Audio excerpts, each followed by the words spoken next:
자, 그러면 지금 인사청문회 어떻게 진행되고 있는지 주영진의 뉴스브리핑에서 준비한 4분할 화면 다시 한번 보도록 하겠습니다. 화면 왼쪽이 상단부터 시계 방향으로 한덕수 후보자, 오른쪽 추경호 경제부총리 후보자, 아래쪽 박진 외교부 장관 후보자, 그리고 마지막으로 원희룡 국토부 장관 후보자 인사청문회가 진행되고 있는데요. 예, 지금 민주당 의원이 질의를 하고 있습니다. 원희룡 국토부 장관 후보자 인사청문회로 한번 가보도록 할까요? 문제 제기는 이런 겁니다. 낙찰률에서 적용 제외가 된 것이 지금 아파트 건설에는 미적용이 돼 있는데 되게 그런 경우에는 이게 업체와 수의 계약을 하기 위한 것이 아니냐라는 의문이 있을 수 있어요. 이 부분에 대해서는 짧게 답변 좀 부탁드리겠습니다. 제가 너무 세부적인 내용이어가지고 사전에 인지하던 내용이 아니니까 인지가 안 되겠어요? 제가 협약서 내용을 너무 잘 알고 계셔가지고 여쭤본 건데. 협약서까지 파악하고 있지는 않습니다. 제가 그래요? 그러면 이거 짧게 말해서 중시하는 거는 네. 서울 제주시가 선정한 회계법인이 네. 정산하도록 돼 있으면 이 과정을 당연히 도의회가 감시하도록 돼 있습니다. 근데 보니까 그런 장치를 저희가 중시하지. 문제 제기는 하는 건 이거예요. 그러니까 그런 거를 잘 알고 계시는데 보니까 여기에는 공원 사업비에만 적용을 하게끔 되어 있고 나머지 건설과 관련된 부분이 빠져 있다는 거니까 문정복 의원님이 제기했던 부분은 건설에 대한 부분인 것 같은데 지금 이 부분만 보면 그렇지가 않아 보여서 혹시 이 부분에 대한 답변이 있으시면 서면으로 좀 답변 제출을 좀 해주세요. 예, 확인해서 정확한 예. 답변을 드리도록 하겠습니다. 예. 그리고 하나 또 이제 이 부분은 좀 제가 그냥 오랜 정치인이시니까 좀 의아스러워서 짧게 답변을 부탁드리겠습니다. 저희가 그러니까 오늘 인사청문회가 잡혀 있는데 굳이 왜 유튜브에 3회씩이나 출연하시면서 본인 의혹에 대해서 보수 유튜버들을 불러가지고 뭐 해명하듯이 이렇게 방송을 하셨는지 그건 왜 하신 겁니까? 지금 중국 자본이라든가 뭐 병원 질문들은 안 하지 않습니까? 오늘 그러니까 궁금해하실 것들을 제가 미리 좀 풀기 위해서 하신 건가요? 제주 도지사 때부터 네. 계속 이렇게 진영 대결로 선거를 치르면서 오다 보니까 계속 따라다니는 그런 것들이 있어요. 네. 근데 이런 부분들에 대해서 계속 특히 그러면 제가 하나만 더 여쭤볼게요. 예. 그래서 그러니까 이런 내보낸 게 아니고 이제 한 장관이 번 되시면 잘라서 내보낸 네, 이제는 정치인보다는 행정가시잖아요. 장관이 되시는 건데 정무직 공무원이 되시는 건데 장관이 되시고 난 이후에도 일 처리하는 방식을 의회하고 논의하지 않고 이런 식으로 푸실 건 아니시죠? 물론이죠. 예를 들어서 유튜브나 이런 방식으로 푸실 건 아니시죠? 그래서 이런 방식이 옳았냐 한번 여쭤보고 싶은 거예요. 옳았냐? 저는 그것만 답해 주세요. 저 정책 좀 해야 국회는 되니까. 국회대로, 언론은 언론대로, 인터넷은 인터넷대로 네. 국민의 알 권리를 위해서 네. 저는 적절하게 해나간다고 생각합니다. 예. 그건 답변이 아닌 것 같고 제가 그것만 좀 집중적으로 물어보기엔 짧아가지고 제가 추가 질의 때 다시 한번 여쭤볼 테니까 한번 생각했다가 답변 좀 부탁드리겠습니다. 자, 오전에 심상정 의원께서 질의를 하실 때 부동산 정책과 관련해서 하향 안정화가 목표다 이렇게 말씀하셨습니다. 자, 원희룡 국토부 장관 후보자 인사청문회 대선 후보 경선에서 윤석열 당선인과 경쟁을 했었는데 인수위의 기획위원장으로 들어가서 정권 인수 작업 실무적으로 지휘를 했고요. 이제 국토부 장관 후보자로 지명이 됐습니다. 윤춘호 위원, 예. 원희룡 후보자를 둘러싼 의혹, 민주당이 주로 제기하고 있는 문제들은 어떤 겁니까? 그게 제주 시내에서 오등봉 공원 이제 그 공원 부지 안에다가 아파트를 짓고 네. 그 나머지 땅들은 이제 거기 공원화하는 이 사업을 이제 추진하는 모양인데요. 이것과 관련해서 여러 차례 여러 방면에서 이제 문제 의혹들이 일종의 이제 제기가 되는 것이죠. 제주 지역 언론에서도 뭐 보도가 있었겠죠. 그렇습니다. 네. 그러니까 2016년만 해도 그런 식의 개발이 불가하다고 했다가 그 이후에 그것이 가능하게 된 경위도 그렇고 그다음에 사업자 선정 경위 같은 것도 투명하지 않다라는 그런 지적이 있는 것이고 그다음에 개발 방식에 대해서도 역시 제주시의 그 개발 방식이 투명하지 않다라고 하는 그런 여러 가지 이제 문제 제기가 있었고 특히 원희룡 장관 후보자 같은 경우에는 이제 대선 과정에서 대장동 일타 강사라고 네. 그런 말을 듣지 않았습니까? 그렇기 때문에 이재명 후보에 대해서 공격했던 어떤 그런 비슷한 논리를 제주도 그 오등동 공원 개발 사업 이것에 적응해서 하는 그런 비판들이 있었는데요. 이것과 관련해서는 지금 방금 전에 한준호 의원도 질의를 했습니다만 네. 솔직히 말씀드리면 좀 너무 뭐라 그럴까요? 좀 전문적이라고 그럴까요? 이런 부분들이 있어서 생각만큼 큰 파장을 불러일으키는 것 같지는 않습니다. 예, 원희룡 후보자 당신이 대장동 사업에 문제가 많다, 비리의 온상이다라고 하면서 유튜브 통해서 강의까지 했는데 원희룡 후보자도 제주지사 시절에 추진했던 사업이 결과적으로 대장동 사업과 비슷했던 것 아니냐, 이런 문제의식을 민주당 의원들은 갖고 있는 것 같은데 말이죠. 이 오등봉 사업과 관련한 민주당 의원의 질문, 원희룡 후보자의 답변, 오전 청문회에서 있었던 이야기 저희가 따로 준비를 해봤습니다. 오등봉 사업과 관련한 질문과 답변입니다. 지금 오등봉 사업의 컨소시엄은 호반건설이 30%의 최대 지주를 갖고 있고 나머지 청양, 리현, 대도, 미주 이 다 네 회사가 제주 도내 사업자들입니다. 아까 후보자께서 열심히 8.91%를 자랑을 하셨는데 체크해 본 결과 도저히 환수가 이익이 더 나지 않는 그런 사업임이 밝혀졌습니다. 조성 과정에서의 실제 총사업비와 초과 수익을 기도 안 차게 사업자가 계산하는 방식이 되어 있습니다. 어떻게 사업자가 이것을 계산하게 합니까? 이게 어떤 거냐면요.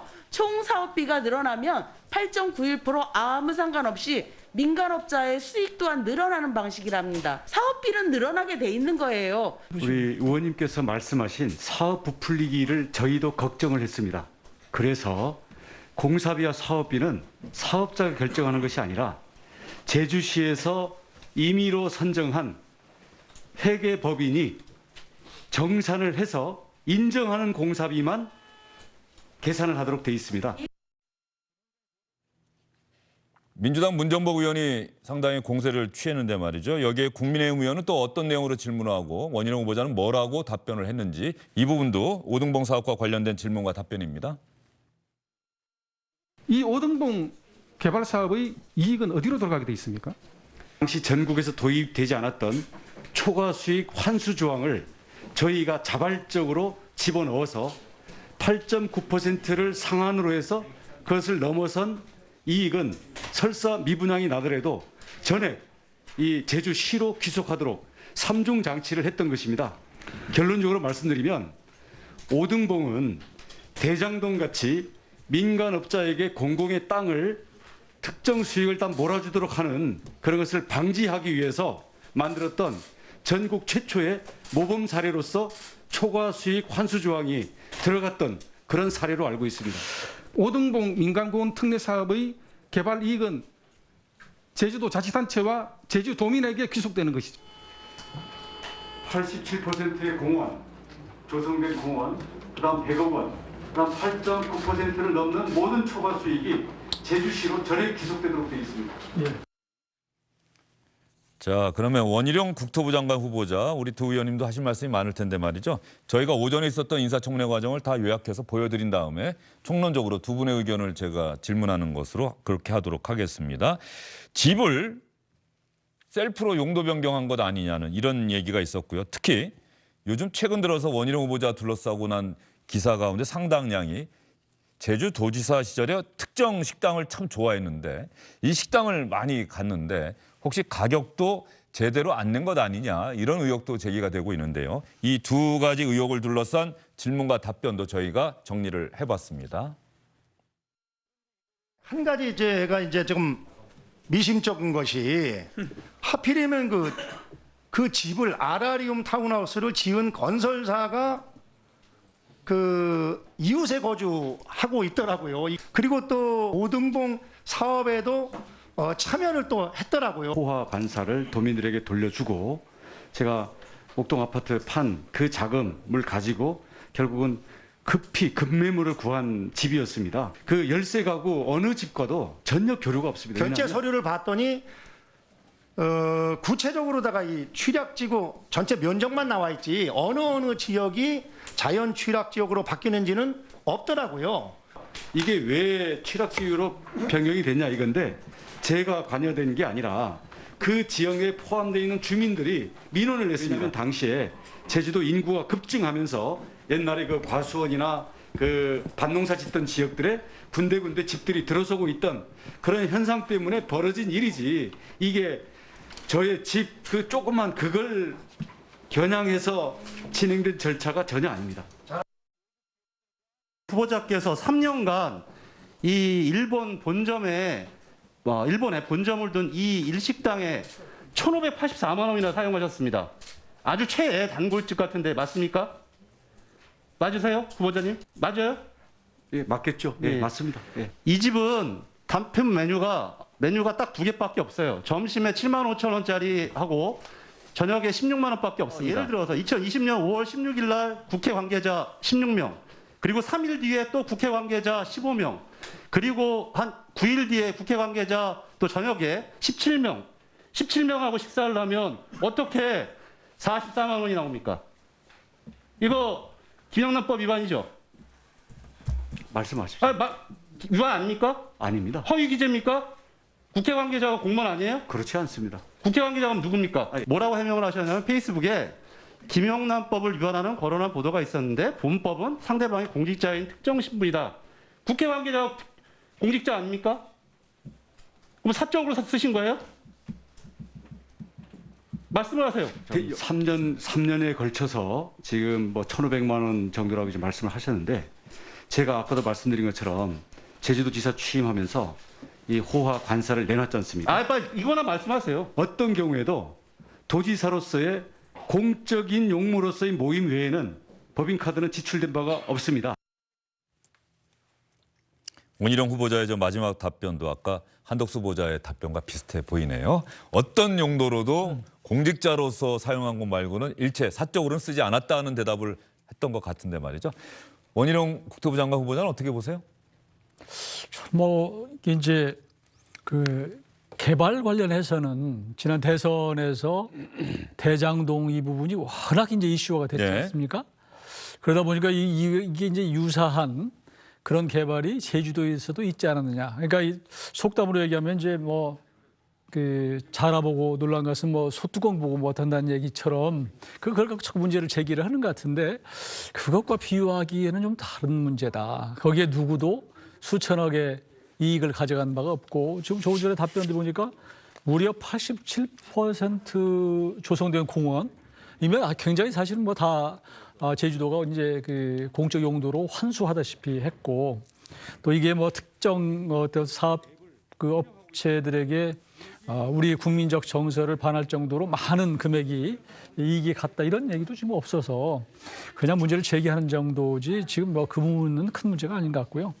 또 조금 전에 얘기 나온 그 문제 일식집 관련해서도 이제 공적인 용도에는 쓴 바가 없다라고 하는 것은 뭐 맞는 것 같고요. 왜냐하면 이제 그동안 업무 추진비 쓴 것을 매달 도의 그 홈페이지나 이런 데다가 공개를 했다는 거 아니에요? 그러니까 그 당시에 문제 있었으면은 거기서 이제 체크가 됐을 텐데 그건 아닌 것으로 보고 다만 이제 이 일식집이 상당히 좀 비싼 집인 것 같아요. 예, 그래서 이게 이제 뭐 14만 원이면, 조금 전에 집요하게 예. 야당 의원들이 그게 뭐 이제 뭐 기본화법 위반 아니냐 이런 얘기를 하는데 원래는 이제 기본화법 위반은 어떤 그 누구하고도 이제 공직자가 3만 원 이상을 먹으면 위반입니다. 그러니까 이제 그렇지만 지금 우리 원희룡 후보자가 얘기하고자 하는 것은 어떤 사적으로 쓴 건 아니다라는 얘기고, 근데 좀 금액이 이제 크기 때문에 경우에 따라서는 뭐 이것을 김영란법에 저촉될 우려가 있으니까 이렇게 좀 분할해서 여러 번 이렇게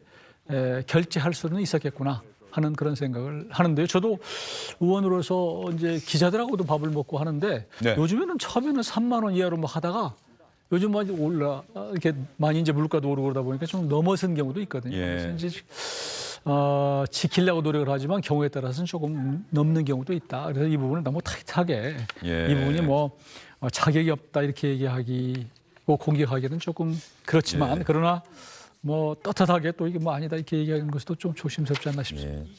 이 의원님이 또 솔직하게 말씀하셔서 때로는 또 넘을 때도 있다 이렇게 말씀하시니까 제가 뭐라고 말씀드려야 될지 모르겠습니다. 김영란법도 어쨌든 법인데 말이죠. 어쨌든 알겠습니다. 그게 현실적으로 그런 어려움이 있다는 걸 말씀해 주신 것 같고, 자 박용진 의원, 예. 이번 대선에서 민주당이 패배한 주요 원인 중에 하나가 결국 부동산 정책의 실패다라고 하는 분석이 상당히 많았어요. 그러면 윤석열 정부 초대 내각의 국토부 장관 후보자 상당히 중요한 자리다라고 볼 수가 있는데 어떻게 보셨습니까? 일단 오늘 집중되고 있는 건 뭐냐면 지난 대선 때 원희룡 후보자가 이재명 후보에게 했었던 일을 그냥 고스란히 돌려주고 있는 상황인 것 같아요. 그러니까 대장동 개발 관련 여러 의혹에 대해서 본인이 목소리를 높였던 것, 그리고 또 이재명 후보자가 그 도지사 당시 이제 법인카드 사용 내역 등을 둘러싸고 여러 가지 의혹들이 있었을 때 제일 앞장서 가지고요. 여기서도 내가 일타 강사다 이런 식으로 이제 막 앞장서서 비판을 했는데, 그 도지사 시절에 법인카드라든지 혹은 지역 개발 사업들 이런 것들 들여다보니까 비슷하거나 똑같거나 문제가 되는 과정이 오히려 본인이 내로남불했구나, 이런 지금 지적들을 하고 있는 것 같거든요. 이게 만일에 이용호 의원님께서 추측하는 것처럼 김영란법 위반 논란을 피하기 위해서 이거를 이제 쪼개기를 했다, 이렇게 되면 이것도 또 다른 이제 편법입니다. 그러니까 법의 취지를 훼손하는 행위가 되는 거거든요. 그러니까 이거를 원희룡 지사가 누군가에게 개인적인 어떤 청탁 과정이 있는 사람한테 이걸 이제 얻어먹는 것도 문제가 되지만, 또 그거를 제공하는 경우도 역시 마찬가지, 상대가 공직자인 경우에는 문제가 되기 때문에 이렇게 지금 지적을 하고 있는 건데, 뜻밖으로 원희룡 후보자는 뭐 하늘을 우러러 한 점 부끄러움이 없다, 이제 이런 식으로만 대답을 하고 구체적인 내역에 대해서는 얘기하지 않습니다. 이거 사실은 구체적인 내역 같은 걸 좀 밝히면 끝나는 문제이거든요. 누가 봐도 내로남불의 전형으로 가고 있는 것 아니냐라고 하는 지적을 민주당 의원들이 하고 있는 거고요. 다만 조금 더 나가서 보면 지금 가장 큰 국민적인 어떤 민생고의 가장 어려운 점이 내 집 마련을 둘러싼 국민들의 고통이거든요. 그러니까 이 부분과 관련해서 정책적인 공방이 좀 잘 운영되면서 오고 가면서 새 정부의 내 집 마련을 위한 부동산 정책의 내용들이 좀 나왔으면 좋겠는데, 그 부분은 잘 나오고 있지 않고 이제 부각되지 않고 있는 것 같고요. 아직 뭐 인수위를 통해서나 혹은 원희룡 후보자를 통해서 어떻게 해서 집값을 안정화시킬 것인지, 어떻게 해서 내 집 마련의 꿈을 잘 뒷받침하고 보장할 것인지, 어떻게 해서 어떤 주거 불안에 시달리고 있는 많은 내 집이 없는 혹은 마련할 이유도 없고 그런 능력이 되지 않는 국민의 절반 정도가 되는 이런 이제 세입자들을 위한 정책들을 마련할 거냐, 주거 안정을 이루어줄 거냐라고 하는 이런 논의들이 있어야 될 거라고 생각이 되고요. 그 부분에 대한 답을 원희룡 후보자가 잘 내놓기를 기대를 하겠습니다. 예, 오등봉 도시공원 사업, 이건 제주 지역에 사시는 분들은 잘 아시겠습니다만, 어쨌든 제가 다시 한번 요약해드리면, 최근에 들어온 뉴스 가운데 민간 특례로 개발되는 제주 오등봉 도시공원 사업이 경관 심의 단계에서 제동이 걸렸다. 이 심의위원회가 재검토를 해라. 그 아파트 공동주택이 신축이 되는데 뭐 하청과의 이격거리, 근경 등 조망 상황, 스카이라인을 고려한 디자인, 내부 시설 디자인 등에 대해서 심의위원회가 재검토를 요청했다, 이런 뉴스가 들어와 있고요. 오등봉 공원 민간 특례 사업은 전체 공원 면적 76만 4천 제곱미터 가운데 12.4%인 9만 5천 제곱미터를 비공원으로 지정을 해서 1,429세대의 대단위 아파트를 건설하는 사업이다, 이렇게 돼 있습니다. 여러분께 정리해 드리고요. 다시 오후에 인사청문회가 어떻게 진행되고 있는지 전체적인 측면, 저희가 지금 화면을 4분할해서 여러분께 보여드리고 있는데 말이죠. 지금 아마 오른쪽 하단이 박진 외교부 장관 후보자 인사청문회가 진행이 되고 있고, 무소속의 김홍걸 의원으로 생각이 되네요. 예, 질의 답변이 진행되고 있는 것 같은데, 박진 외교부 장관 후보자의 경우에는 아들 문제가 쟁점이 되고 있는 것 같습니다. 아들의 입학부터 졸업, 취업까지 결국은 박진 후보자도 아빠 찬스를 아들이 쓸 수 있도록 해준 것 아니냐, 이런 얘기가 많이 나오고 있는데 말이죠. 오전 인사청문회에서 어떤 질문과 답변이 오고 갔는지 저희가 또 정리를 해봤습니다. 아드님이 그 도박 사이트 운영하는 것은 전혀 사실이 아니라고 하시지만, 화면에 보시면 앤서스 그룹의 연역을 보면요, 투에이스, 지지포커, 뭐 슬롯 머신 비슷한 뭐 이렇게 아마 소프트웨어인데요, 온라인 포커 게임과 관련된 사이트입니다. 캐나다 현지인한테 물어보니까 정말 그 현지인이 1분도 채 안 보고 이것은 도박 사이트와 관련된 회사라고 그냥 바로 확인을 해주더라고요. 기본적으로 이 회사는 게임 소프트웨어 플랫폼을 개발하는 캐나다 소재에 있는 합법적인 기업입니다. 선배들이 만든 이 스타트업 회사에 본인도 같이 참여를 해서 이러한 그 회사에서 이제 활동을 하게 되었다고 합니다. 박진 후보자께서 지금 뭐 아드님과 관련된 문제에 대해서 이렇게 소상하게 해명하고 계신데 뭐 거짓말을 하고 있거나 그러지는 않으신 걸로 저는 보입니다.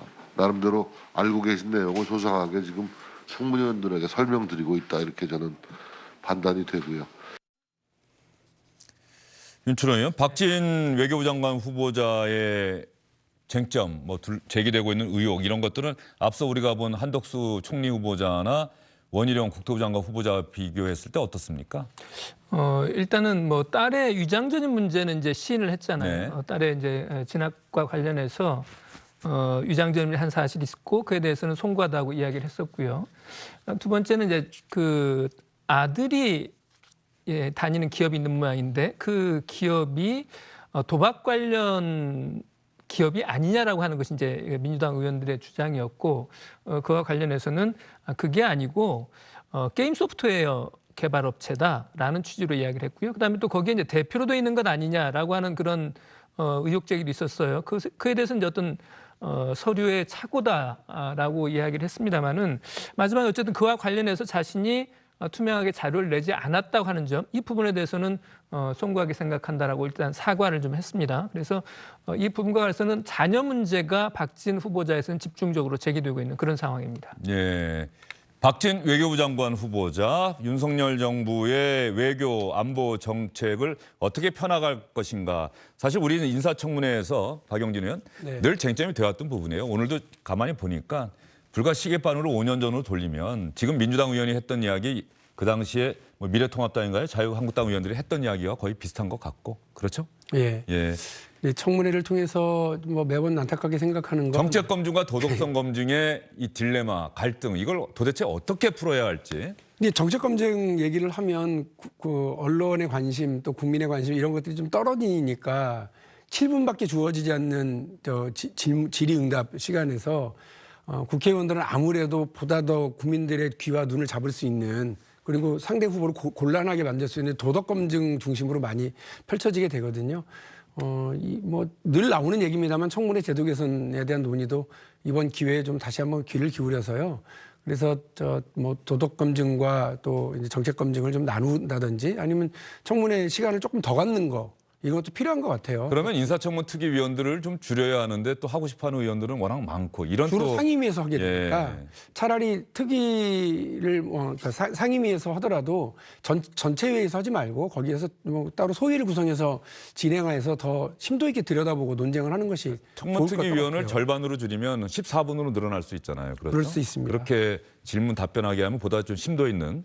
그러니까 자기가 준비한 걸 다 하기 위해서는 답변도 제대로 안 듣고 막 넘어가는 경우가 많잖아요. 예, 저도 그 질의를 하면서 그런 경우가 많이 있는데 이제 이렇게 할 수 있다고 봅니다. 그러니까 이번 A 후보자에 대한 인사청문회에서는 이 빠진 분들은 다음 또 장관 후보자들에는 꼭 들어가게 할 수 있는 이런 제도 장치들이 좀 마련이 되고 의원들 간에 합의가 되면 제도 개선은 가능할 거라고 봅니다. 예, 이용호 의원 생각은 어떠세요? 저도 비슷한 생각입니다. 네. 지금 외교 상황이 얼마나 예민한 상황이에요. 그리고 조금 전에 말씀하셨지만 그 부동산 정책 앞으로 이게 지금도 굉장히 국민들이 초미의 관심사 이런 부분인데 이 청문회에서는 사실 그런 부분이 많이 후순위로 밀려 있는 그런 거거든요. 그런데 왜 이게 도덕성 검증으로 주로 가느냐? 결국은 지금 민주당에서 그 부분을 계속 제기를 하니까 그쪽에서 만일 정책 부분을 얘기하면 당연히 정책 얘기를 하겠죠. 그러니까 결국은 공수가 이제 바뀐 건데 또 반대 입장하면 또 그렇게 되겠죠. 그래서 그런 부분은 구조적인 문제고 기본적으로 이게 이제 청문회가 시작되면 언론 검증부터 시작되잖아요. 언론에서 이제 모든 걸 그 정책 부분보다는 일단은 이제 도덕성 부분에 이제 충분히 제기를 해놓으면 그걸 또 다시 받아서 국회에서 한번 거르고 이런 상황인데 영원한 숙제인 것 같아요. 이 부분은. 이렇게 인사청문회 제도 개선에 대해서 공감하는 의원들은 많은데 아직까지 인사청문 제도가 개선될 것이다. 그런 논의가 시작됐다는 뉴스는 들어오지 않고 있다. 이게 참 답답한 상황인 것 같습니다. 자, 오늘 진행되고 있는 6명의 후보자 인사청문회 관련 소식을 한덕수, 원희룡, 박진 후보자 중심으로 여러분께 전해드렸고요. 그리고 조금 전에 연합뉴스에서는 문재인 대통령이 이명박 전 대통령, 김경수 전 경남지사, 이재용 삼성전자 부회장 사면하지 않을 것이다라는 취지의 기사를 썼는데요. 아직까지 이것이 SBS 취재 기자에 의해서까지 확인됐다 이런 소식은 들어오지 않고 있는데 어쨌든 연합뉴스 취재 결과 이렇게 문재인 대통령이 사면하지 않는 것으로 결론을 내렸다. 국민적 지지와 공감대를 문재인 대통령이 사면의 제일 원칙으로 들었는데 국민의 반대 여론 그러면 아직까지 공감대가 형성됐다고 볼 수 없다. 문재인 대통령이 이렇게 판단한 것 같다는 게 연합뉴스 기사의 요지입니다. SBS 또 청와대 출입 기자들도 열심히 취재를 하고 있는데 말이죠. 정확한 내용이 또 들어온다고 한다면 뉴스 속보 자막을 통해서라도 여러분께 전해드리도록 하겠습니다. 한덕수 국무총리 후보자 조금 전에 오후 인사청문회에서 이런 얘기도 했다고 하네요. 민주당의 최강욱 의원이 한덕수 후보자 같은 사람이 로펌에 영입이 되면 로펌에서는 앞으로 큰 도움이 될 것이다. 그래서 빅샷이다. 이렇게 표현을 한다고 하는데 이 빅샷 뭐 우리말로 하면 거물이다. 이렇게 해석될 수가 있는 것 같습니다. 그 의미가. 한덕수 후보자가 그러자 저는 한 번도 저 자신을 빅샷, 거물이라고 생각해 본 적이 없습니다. 이렇게 또 답변을 했다는 소식도 들어와 있고요. 안녕하십니까. 주영진입니다. 더 많은 뉴스와 라이브 이벤트를 보고 싶으시다면 화면 오른쪽을 눌러서 구독해 주시기 바랍니다. 저희 SBS 앱을 다운로드 받으시면 뉴스 속보 알림도 받아보실 수 있습니다. 텔레비전으로도 SBS 뉴스, 유튜브로도 SBS 뉴스 잊지 마시기 바랍니다.